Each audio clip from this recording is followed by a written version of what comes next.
Pushpa movie గురించి ఇప్పుడు ప్రపంచమంతా మాట్లాడుకుంటోంది. రిలీజ్ తర్వాత కొన్ని చోట్ల హిట్ టాక్, కొన్ని చోట్ల మిక్స్డ్ టాక్ వస్తుంది. సినిమా గురించి టాక్ ఎలా ఉన్నా సరే అల్లు అర్జున్ నట విశ్వరూపానికి మాత్రం ప్రతి ఒక్కరూ స్టాండింగ్ ఓవేషన్ ఇస్తున్నారు. ఈ సినిమా క్రియేట్ చేయబోయే రికార్డ్స్ ఎఫెక్ట్స్ తర్వాత రిలీజ్ అయ్యే పాన్ ఇండియా సినిమాలపై పడుతోందని అంతా గట్టిగా ఫిక్స్ అయ్యారు. అయితే ఆ ఎఫెక్ట్ నిజమే కానీ రికార్డ్స్ విషయంలో కాదు.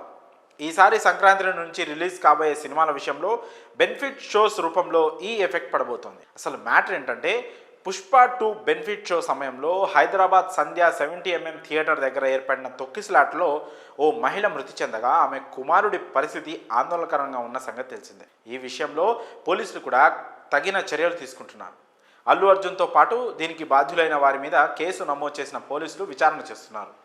ఈ క్రమంలో ఇప్పుడు తెలంగాణ సినిమాటోగ్రఫీ మంత్రి కోమటిరెడ్డి వెంకటరెడ్డి ఇకపై తెలంగాణ రాష్ట్రంలో బెనిఫిట్ షోలను నిషేధిస్తున్నామని ప్రకటించారు. బెనిఫిట్ షోలు రద్దు చేయడం అంటే ఇకపై పాన్ ఇండియా నిర్మాతలకు పడబోయే దెబ్బ చాలా గట్టిగా ఉంటుంది.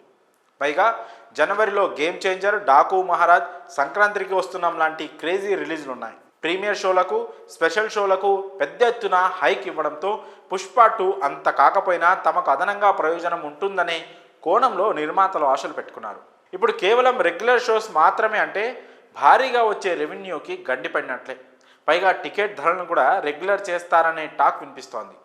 ఈ లెక్కన నిర్మాతలు పెట్టుకున్న ఆశలు అడియాశలైనట్లే. పుష్ప 2కి రేట్స్ పెంచారు కాబట్టి మిగతా సినిమాలకు కూడా రేట్స్ పెరుగుతాయని చాలామంది ఎదురు చూశారు. కానీ ఇప్పుడు ఈ న్యూస్ అందరినీ కలవరపెడుతోంది. ఒకవేళ మొన్న పుష్ప 2 విషయంలో జరిగిన ట్రాజడీ జరగకపోయి ఉంటే ఇప్పుడు ఈ బ్యాన్ ఉండేది కాదు అనే అభిప్రాయాలు సోషల్ మీడియాలో వినిపిస్తున్నాయి. ఇక ఏపీలో ఎలాంటి చర్యలు తీసుకుంటారు అనేది ప్రొడ్యూసర్ల నిర్ణయం మీద ఆధారపడి ఉంటుంది.